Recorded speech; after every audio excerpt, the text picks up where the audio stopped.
ஸ்ரேஷ்பதியாகிய அந்த ஜனார்தனினுடைய சம்மதத்தின்படியே நடக்கும், எப்பொழுதும் செல்லும் மகான் யதுகுல சிரேஷ்டனாகிய பலராமனும் தன்னுடைய தம்பி ஸ்ரீகிருஷ்ணனுடன் மற்ற விருஷ்ணிகுல மற்றும் அந்தகர்கள் உடன், அந்த வம்சத்தினர்கள், அந்த வம்சவாசிகளுடன் இணைந்து எதுவுமே பேசாதபடி அந்த சுயம்பரத்தை காண்பதற்கு சாட்சியாக அங்கு அமர்ந்திருந்தார்கள். அங்கு பகவான் இப்படி பார்த்துட்டே இருக்கார் இல்லையா, ஸ்ரீகிருஷ்ணன் பார்த்துட்டு இருக்கும்போது திரௌபதியை நோக்கி ஈர்க்கப்பட்ட பாண்டவர்களை அவர் கண்டு அவர்களை பற்றி சிந்திக்க தொடங்கினார். அதுக்கப்புறம் பலராமர் பக்கத்தில் தானே உட்காந்துட்டு இருக்கார், அப்படி லைட்டாக அப்படி கூப்பிடுவார் போல இருக்கு. இதெல்லாம் என்னோட அடிஷன் கொஞ்சம் அப்படி அப்படி கூப்பிட்டு, அது யுதிஷ்டிரன், அது பீமன், அப்புறம் இங்கே இருக்கானே அவன் தான் ஜிஷ்ணு, ஸ்டூடெண்ட்டாக போகிறான் இல்லையா, அதனால் ஜிஷ்ணு. அப்புறம் அந்த இரட்டையர்கள் நகுல சகாதேவர் அப்படின்னு நினைக்கிறேன். பலராமர் ஒவ்வொருத்தரையும் இப்படி உத்து கிருஷ்ணர் சொல்கிறாருன்னா அதை ரொம்ப சின்சியராக எடுத்துப்பார் பலராமர். இப்படி உத்து பார்த்து ஒரே சந்தோஷம், அப்படியா அப்படியா அப்படின்னு. ஏன்னா என்ன கேள்விப்பட்டா, இவ எல்லாரும் போயாச்சு, காரியம் வேற முடிஞ்சாச்சு இல்லையா. இப்போ கிருஷ்ணர் இதை சொல்லும் பொழுது பலராமருக்கு எவ்வளோ சந்தோஷம். அதுவும் பீமன் தன்னோட ஸ்டூடெண்ட் வேற இல்லையா, அதனால ஒரே சந்தோஷம். நறுமணங்கள் வீச பல இசை கருவிகள் நாதங்கள் அந்த அரங்கை நிரப்ப தேவர்களினுடைய தேர் நுழைவதற்கு இடமே இல்லாமல் இருந்ததாம். ஆக ஒருவர் பின் ஒருவராக அந்த கன்னியை அடையும் ஆசையில் அவர்கள் உந்தப்பட்டு ஒன் பை ஒன் அவர்களுடைய ஆற்றலை வெளிப்படுத்துவதற்காக அவர்கள் அந்த அரங்கத்தில் அந்த சுயம்பரத்திற்கு விதிக்கப்பட்ட அந்த இலக்கை அடைவதற்காக அவர்கள் தொடங்கினார்கள், ஆற்றலை வெளிப்படுத்த தொடங்கினார்கள். ஆனால் என்ன ஆனது, தங்களுடைய பலமும் சக்தியும் வெடித்து சிதற முயற்சித்தாலும் கூட அந்த இயல்புக்கு மீறிய உறுதியை கொண்ட அந்த வில்லை அவர்களுடைய கற்பனையால் கூட நாணேற்ற முடியவில்லை. அப்படிப்பட்ட ஒரு வில்லா அது இருந்தது. அவ என்ன பண்ணாலும் அப்படியே அதை தூக்குறது அப்படின்னு உதடுகள் வீங்க வீங்க வீங்க அதை கடித்து முயற்சி கொண்ட. அப்படி தூக்கும் பொழுது என்னாச்சா, அப்படியே பின்னாடி அடித்து தரையில் விழுந்து மல்லாக்க கொஞ்ச நேரம் அசைவே இல்லாமல் இருந்துட்டும் அதுக்கப்புறம் எழுந்து இப்படி முகத்தை தொங்க போட்டு கிருஷ்ணையை அடையும் நம்பிக்கையை இழந்து துக்கத்துடன் திரும்பி போய் ஆசனத்தில் அமர்ந்தார்கள். மன்னர்களின் இந்த நிலையை நன்று பார்த்தான் கர்ணன், வசுஷேணன் என்ற கர்ணன். அவன் எழுந்து வில்லை நோக்கி சென்றான். அந்த வில்லை உயர்த்தினான், நாணேற்றினான், 5 கணைகளையும் எடுத்தான், அதில் பொருத்தினான். அடித்து விடுவான் போலதான் இருக்கு அப்படிங்கிறது வரச்சே அதை நினைத்த திரௌபதி உடனே எழுந்தாள். அந்த அரங்கத்தில் உறக்கமாக சொன்னாள், நாகம் வரையாமி சூதம். சூத குலத்தை சேர்ந்தவனை நான் மணக்க விரும்பவில்லை. இது அந்த பொண்ணோட சாய்ஸ், யாரும் கொஸ்டின் பண்ண முடியாது. ஏன்னா அது ஸ்வயம்வரான்னு பேரு, பொண்ணு தான் சூஸ் பண்றா பையனை இல்லையா. அதனால நான் மணக்க விரும்பவில்லை அப்படின்ட்டா. உடனே எப்படி இருக்கும், எவ்வளோ பெரிய இன்சல்ட் இது கர்ணனுக்கு.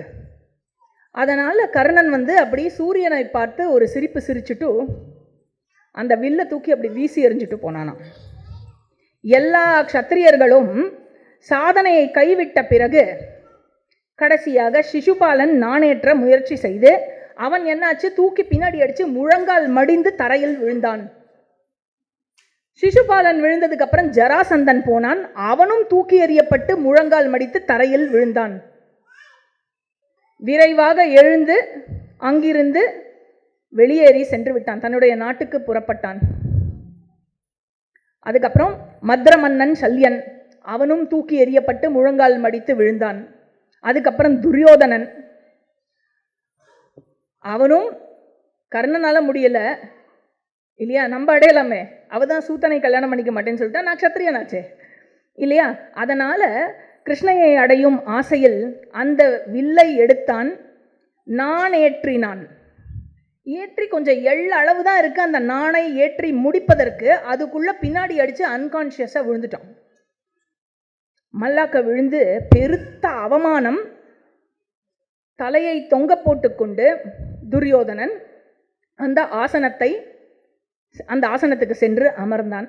இவ்வாறு எல்லா க்ஷத்திரியர்களும் வீழ்ச்சி அடைந்து விட்டார்கள். அதை கண்டு வீரர்களிலேயே முதன்மையானவனாக கருதப்படும் அந்த ஜிஷ்ணு பிராமண வேடம் தரித்திருக்கிறான். அந்த வில்லுக்கு நான் ஏற்றி குறியை அடிக்க விருப்பம் கொண்டான். கூட்டமாக அமர்ந்திருக்கும் அந்த பிராமணர்களின் மத்தியிலிருந்து அவன் எழுந்தான். அவன் வில்லை நோக்கி முன்னேறி செல்வதை கண்ட பிராமணர்களில் சிலர், அவர்கள் என்ன செய்தார்கள், தங்களிடம் இருந்த மான்தோலை உயர்த்தி ஆட்டியபடி சத்தமாக கோஷமிட்டு அவனை சியர் பண்ணான். சிலர் அதை விரும்பவில்லை, சிலரோ அதை மிகவும் விரும்பினார்கள். இன்னும் சிலர், பெரிய பெரிய க்ஷத்திரியர்களாலேயே முடியல, இந்த பையன் ஏதோ நோஞ்சானா சின்ன பையனா இருக்கான், இவன் போய் ஒரு பிராமண சிறுவன், இவனால் எப்படி முடியும், இவன் செய்யவில்லை என்றால் மொத்த பிராமண குலத்திற்கே பெருத்த அவமானமாகிவிடும், அதனால அவனை தடுக்க வேண்டும், அவன் போகக்கூடாது அப்படின்னு ஒரு குரூப்பை பேசின்னு இருக்கார்கள்.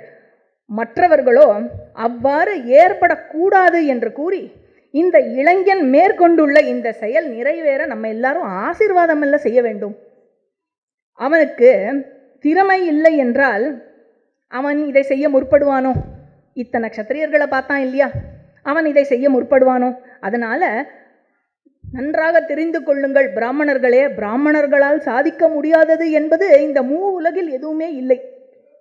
அதனால் பின்னாடி சொல்றாத, பிராமணர்களை குறைத்து மதிப்பிடாதீர்கள், ஜமதக்னியினுடைய மகன் பரசுராமர் இல்லையா, எனவே அந்த வில்லை இந்த இளைஞன் எடுத்து வளைத்து சிறப்பாக நாணேற்றட்டும் அப்படின்னு ஒன்று எல்லாரும் அப்படியே ஆகட்டும் அப்படியே ஆகட்டும் அப்படின்னு அவனை வாழ்த்தினார்கள்.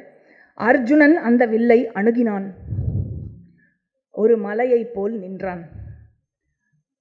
அந்த வில்லை வலம் நமஸ்கரித்தான்.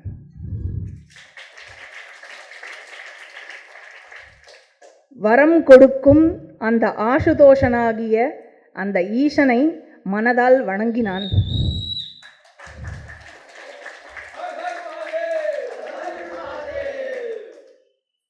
மனதில் ஸ்ரேயப்பதியாகிய பகவான் நாராயணனுடைய அவதாரமான ஸ்ரீ கிருஷ்ணனையும் நினைத்து கொண்டான்.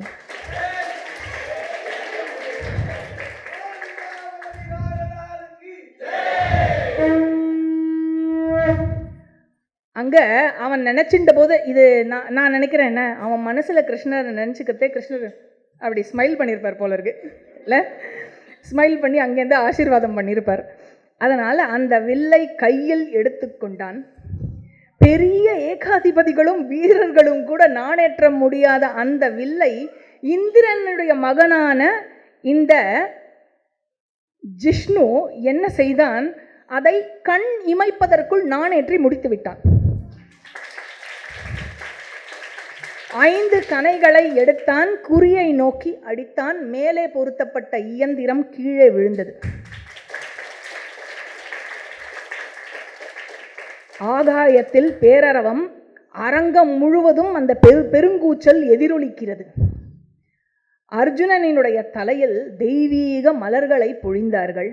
பிராமணர்கள் தங்களுடைய அங்கவஸ்திரத்தை எடுத்து அதை சுழற்றி மகிழ்ச்சியில் அதை வீசத் தொடங்கினார்கள். என்ன கொண்டாட்டம் இல்லையா.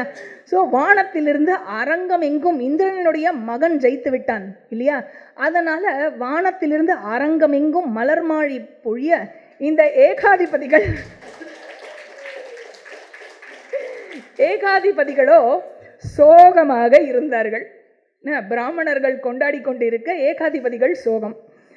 அர்ஜுனன் எல்லாருக்கும், துருபதனுக்கு மனசுல என்ன இருந்ததுன்னா, ஒருவேளை இது அர்ஜுனன் தானோ அப்படின்னு ஒரு மகிழ்ச்சி மனதில் ஏற்பட்டது. இங்கே ஏதாவது அசம்பாவிதம் நடந்தது என்று சொன்னால், தேவைப்பட்டால் அந்த வீரனுக்கு நான் என்னுடைய படைகளை தருவேன் அப்படின்னு மனசுல நினைச்சிட்டான். அந்த ஆரவாரம் உச்சத்தை அடைந்தது. அடைந்தவுடன் யுதிஷ்டிரர் என்ன பண்ணார், நகுல சகதேவருடைய துணை கொண்டு இந்த அரங்கத்தை விட்டு வெளியேறி நாம் வசிப்பிடத்துக்கு சென்று விடுவோம் அப்படின்னு அவர் கிளம்ப ஆரம்பித்தார்.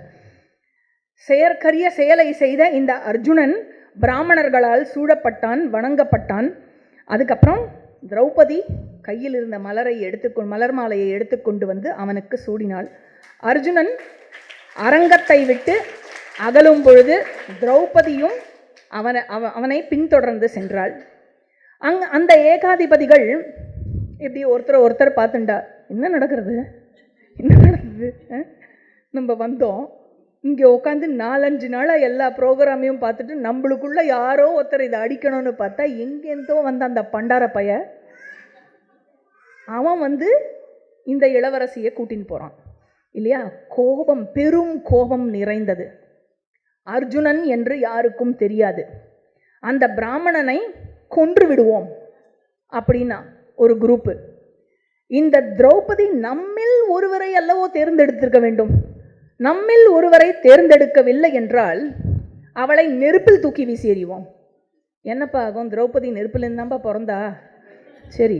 அதனால் சிலர் என்ன செய்தார்கள், நமக்கு காயத்தை ஏற்படுத்தினாலும் இந்த பிராமணனை கொல்ல வேண்டாம், அவன் பிராமணன், அவனை கொல்லக்கூடாது, ஆனால் இவனை ஏதாவது செய்ய வேண்டும், இப்படி பேசிண்டா. அதனால் இனி நடக்க போகும் என்ன, எப்படி செய்ய வேண்டும் என்றால், இந்த பிராமணனையும் துருபதனையும் எப்படி செய்ய வேண்டும் என்றால், இனி நடக்கப் போகும் சுயம்பரங்களில் இது போன்ற முடிவு எடுக்கப்படக்கூடாது, இது எல்லோருக்கும் பாடமாக இருக்க வேண்டும், அப்படி செய்ய வேண்டும் அப்படின்னு சொல்லிட்டு இரும்பு கதாயுதம் மற்ற ஆயுதங்களை கொண்டு அர்ஜுனனை நோக்கி இவர்கள் விரைந்தார்கள். இன்னொரு குரூப்பு வில்லை ஏந்தி கொண்டு துருபதனை நோக்கி சென்றார்கள். துருபதன் என்ன பண்ணா, இவா வரத கூட்டமாக வில்லை எடுத்துக்கொண்டு இவர்கள் வருவதை பார்த்து இவன் அச்சுற்று இவன் பீமனிடமும் அர்ஜுனனிடமும் பாதுகாப்பை நாடி சென்றான். பீமனும் அர்ஜுனனும் மதம் கொண்ட யானைகள் போல அந்த ஏகாதிபதிகளை நோக்கி முன்னேறி சென்றார்கள். பீமன் என்ன செய்தான், கையில் ஆயுதம் கிடையாது. நம்ம அவர் ஸ்டைல் என்ன, பக்கத்தில் இருக்கிற ஒரு பெரிய மரத்தை பிடுங்கி எடுத்தார், வேருடன் இலைகளை இப்படி உதிர்த்து இப்படி கையில் வச்சுட்டார் ரெடியா, சரியா. அதனால் அர்ஜுனன் வந்து அதுக்கப்புறம் பீமன் அந்த மரத்தை பிடுங்கி இலையை உதிர்த்து அதை வச்சு அவளோட சண்டை போட்ட விதத்தை ஒரு நிமிஷம் அப்படி இருந்தா, ஆஹா அண்ணா என்னமா சண்டை போடுறான் அப்படிங்கிறத அர்ஜுனன் வந்து அப்படியே வியந்து போனான். அர்ஜுனனும் பீமனும் புரிந்த அந்த அந்த அருஞ்செயல்கள் இருக்கு இல்லையா, அந்த அந்த யுத்தத்தை அவ்வளவு சிறப்பாக அவர்கள் சண்டையிட்ட முறை, அதை என்ன எடுத்து அதை பார்த்து தாமோதரனும் ஹலாயுதனும் நின்று கொண்டிருந்தார்கள். தாமோதரன் ஹலாயுதனிடம் 4 முழ நீளத்திற்கு வில்லை வைத்திருக்கும் இந்த வீரனே அர்ஜுனன். நான் வாசுதேவனாக இருந்தால் என்னுடைய கணிப்பில் எந்த பிழையும் இருக்காது. அப்படின்னா என்ன அர்த்தம், அவன் அர்ஜுனன் புரிந்துதா, அவன் அர்ஜுனன்கிறதுல நான் எவ்வளோ ஷுவராக இருக்கேன், நான் வாசுதேவன்கிறதுல எவ்வளோ நான் ஷுவராக இருக்கேனோ அந்த அளவுக்கு I am sure that he is Arjunan அப்படின்னு சொல்லிட்டு, அதுக்கப்புறம் அந்த மரத்தை பிடுங்கி ஏகாதிபதிகளை விரட்டி அடித்தானே அவன் தான் விருக்கோதரன் அப்படின்னு உடனே, அதாவது அரங்கை விட்டு வெளியேறி 2 இரட்டையர்களுடன் வெளியேறினாரே யுதிஷ்டிரன் நகுல சகதேவர்கள் அப்படின்னு கிருஷ்ணர் வந்து பக்கத்தில் இன்னும் க்ளோஸராக போய் ஐடென்டிஃபை பண்ணிடுறார். அந்த அரக்கு மாளிகையிலிருந்து தங்கள் தாய் பிருத்தையுடன் பாண்டவர்கள் தப்பித்தனர் என்று நான் கேள்விப்பட்டேன் அப்படிங்கிறார். உடனே இதை கேட்ட ஹலாயுதன் என்ன செய்தார்? ரொம்ப ரொம்ப சந்தோஷமாயிட்டார். அத்தையும் இருக்கான், நம்மளோட கசின்ஸும் யாருக்கும் ஒன்றும் ஆகலை அப்படின்னு. பிராமணர்களில் சிலர் என்ன செய்தார்கள்? தங்கள் தோள்களையும் அப்புறம் அந்த தேங்காய் ஓட்டை வைத்து செய்து கொண்ட அந்த கமண்டலத்தையும் வைத்து, கவலையே படாதீர்கள், நாங்கள் இருக்கிறோம் உங்களை காப்பாற்றுவதற்குன்னு அதை சொல்ற அர்ஜுனன் அவர்களை பார்த்து சிரித்துவிட்டு, இது ரொம்ப கூர்மையான ஆயுதங்களை கொண்டு போர் செய்கிறார்கள், நீங்கள் கொஞ்சம் ஓரமாக நின்று அதை வேடிக்கை பாருங்கள், நான் பார்த்து கொள்கிறேன் அப்படின்னு. அதனால் அச்சம் தவிர்த்து அந்த ஏகாதிபதிகள் அனைவரையும் எதிர்த்து போரிட்டான் அர்ஜுனன். கர்ணன் அர்ஜுனனை எதிர்த்து போர் செய்ய விரைந்தான். சல்லியன் பீமனுடன் எதிர்த்து போர் செய்தான். அர்ஜுனனுடைய கரபலம், சக்தி ஆகியவற்றை உலகத்தில் ஈடு இணையில்லாதவையாக கண்டான் கர்ணன். அனைவரும், அங்கு சுற்றி இருந்த அனைவரும் அர்ஜுனனுடைய சாதனையை பாராட்டினார்கள். கர்ணனுக்கு டவுட் வந்தது. அர்ஜுனனை பார்த்து, நீ உடல் கொண்டு வந்துள்ள அறிவியலோ அல்லது பரசுராமரா, இந்திரனா, அல்லது இந்திரனுடைய மகனான அந்த விஷ்ணுவா, இந்திரனினுடைய தம்பியான அந்த விஷ்ணுவா அப்படின்னு கேட்குறான். அதனால் இந்திரனையோ அல்லது பாண்டுவினுடைய மகன் கிரீட்டியோ தவிர போர்க்களத்தில் என்னை யாராலுமே எதிர்க்க முடியாத பொழுது, போரிடவே முடியாத பொழுது நீ யார் அப்படின்னு கேட்குறான். நான் ஒரு பிராமணன், என்னுடைய ஆசானினுடைய அருளினால் பலவிதமான ஆயுதங்களையும் பிரம்ம அஸ்திரங்களையும் நான் பெற்றுக்கொண்டேன்.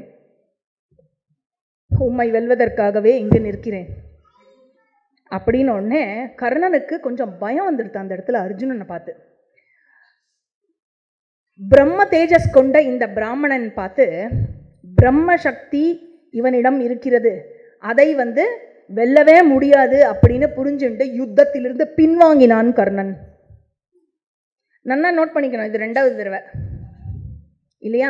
ஃபர்ஸ்ட் டைம் எப்போ துருபதனை குருதட்சிணா கொடுக்கும்போது, துருபதனை எடுத்து ஃபைட் பண்ணும்போது துரியோதனன் அண்ட் கர்ணனுடைய டீம் துருபதன் கிட்ட தோத்து போய் உயிருக்காக ஓடினான். கரெக்டா? பாண்டவர்கள் கிட்ட அடைக்கலம் புகுந்தார்கள். இது 2வது தடவை. What Karna always wanted to do, என்னது? 1-on-1 war with Arjuna. அப்படி இருக்கும் பொழுது அதிலும் அர்ஜுனனுடைய சக்தி முன்னாடி அவனால் நிற்க முடியாமல் அவன் பின்வாங்கினான். சல்லியன் பீமனுடன் பலமாக மோதினான். அதற்கப்புறம் ரொம்ப லாங் ஃபைட்டுக்கு அப்புறம் பீமன் சல்லியனை தூக்கி இப்படி ஒரு சுத்தி அப்படியே வீசி எறிஞ்சுட்டான். அப்படி போய் வீசி எறிஞ்சான். சரியா? அப்படி வீசி எறிஞ்ச உடனே என்னாச்சு? சல்லியன் போய் விழுந்த விதத்துல சல்லியனோட உடம்புல காயமே படாம போய் விழுந்தான். பரவாயில்ல. சல்லியனுடைய உடம்புல சிறு காயங்கள் கூட படாமல் அவன் போய் விழுந்தது. அப்ப தூக்கி எறிஞ்சவனுடைய அந்த கரத்துல இருக்கிற அந்த ஒரு எக்ஸ்பர்டீஸ் தெரியறது இல்லை. அவன் எப்படி அதை தூக்கி இந்த ஹேண்டில் பண்ணியிருக்கான் அப்படின்னா அவன் எவ்வளோ ஒரு ட்ரெயின்டு வாரியராக இருக்கணும். எப்படி தூக்கி வீசினா அடிப்படாமல் அவன் ரொம்ப தூரம் போய் விழுவான் அப்படின்னு. அதனால் இதை பார்த்த உடனே உண்மையில் இந்த பிராமணன் யார் அப்படின்னு இவ 2 பேரை பற்றி எல்லாருக்கும் டவுட்டு. பரசுராமர், துரோணர், அர்ஜுனன் தவிர யாராலும் கர்ணனை எதிர்க்கவே முடியாது. கிருஷ்ணன், கிருபாச்சாரியார் தவிர துரியோதனனை யாராலும் எதிர்க்க முடியாது. பலராமர், பீமனை தவிர சல்லியனை யாராலையுமே தூக்கி எறிய முடியாது. அப்போ இவர்கள் யார் என்று தெரியும் வரை நம்ம இவர்களோட போரிட வேண்டாம் அப்படின்னு இந்த எல்லா ராஜாக்களும் முடிவு பண்ணார்கள். இவ யாருன்னு தெரிஞ்சு அதுக்கப்புறம் இவர்களை நாம் இவர்களுக்கு ஒரு முடிவு கட்ட வேண்டும்.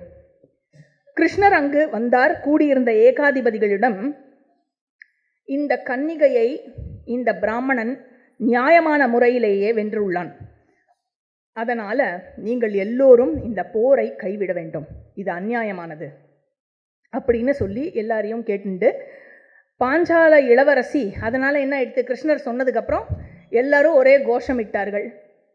அதில் கோஷமிட்டதில் முக்கியமாக பிராமணர்கள் இருப்பான்னு நினைக்கிறேன். பாஞ்சால நாட்டு இளவரசி பிராமணனுக்கு மணமகளானாள் அப்படின்னு எல்லோரும் சொல்லி மகிழ்ந்து கொண்டார்கள். வெகு நேரமாகியும் இன்னும் நம் மகன்களை காணவில்லையே என்று வசிப்பிடத்தில் இருந்த குந்தி கொஞ்சம் அவளுக்கு பயம் ஏற்பட்டது. என்ன தீங்கு நேர்ந்ததோ, இந்த திருத்தராஷ்டிர புத்திரர்கள்லாம் வந்தார்களே, அவர்கள் யாராவது அடையாளம் கண்டு கொண்டு விட்டார்களா, ஏதாவது பிரச்சனை ஆயிடுத்தா?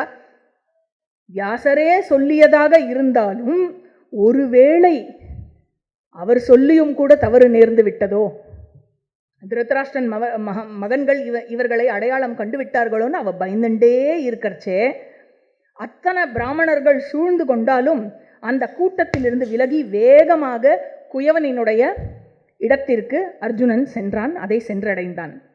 அப்புறம் அங்கே உள்ள உட்கார்ந்துட்டு இருக்கா குந்தி. இந்த 5 பாண்டவர்களும் திரௌபதியுடன் வந்தார்கள். அம்மா, நாங்கள் இன்று பிக்ஷையை கொண்டு வந்துள்ளோம், ஒரு பிக்ஷையை அடைந்து வந்துள்ளோம் அப்படின்னு சொல்ல, ரூம்குள்ளே உட்காண்டிருந்த குந்தி என்ன சொல்கிறா, நீங்கள் அடைந்ததை நீங்கள் அனைவருமே அனுபவியுங்கள் அப்படின்னு பார்க்காமையே சொல்லிவிடுகிறாள். வெளியில் வந்து பார்த்தா பதறி போயிட்டா. யுதிஷ்டிரர்கிட்ட, யுதிஷ்டிரா, என்னுடைய பேச்சு பொய்யானதில்லை, ஏனென்றால் நான் பொய்யே சொன்னதில்லையே. என்னுடைய பேச்சும் பொய்க்காமல் அவள் அமைதியற்ற நிலையையும் அடையாமல் ஒரு வழியை நீதான் சொல்ல வேண்டும் இப்போ அப்படின்னு யுதிஷ்டிரர்கிட்ட கேட்குறா. யுதிஷ்டிரர் கொஞ்சம் யோஜனை பண்ணிட்டு ஃபல்குணா அப்படின்னு அர்ஜுனனை கூப்பிடுறார். அர்ஜுனன் வந்து பங்குனி உத்தரத்தில் பிறந்ததுனால, ஃபல்குண மாசத்தில் பிறந்ததுனால அவனுக்கே ஃபல்குணன்னு பேர். உன்னால் யாக்ஞசேனி வெல்லப்பட்டாள், அதனால் நீயே அவளை மனம் செய்து கொள்ள வேண்டும் அப்படின்னு யுதிஷ்டிரர் அர்ஜுனன் கிட்ட சொல்கிறச்சே, அர்ஜுனன் சொல்கிறார், அண்ணா, நீங்களே அவளை முதலில் மனம் புரிந்து கொள்ள வேண்டும், அதுதான் முறை. அதற்கு பிறகு பீமன், அதற்கு பிறகு நான், எனக்கு பிறகு நகுலன், அதன் பிறகு சகதேவன். இதுதான் முறையாக இருக்க வேண்டும்.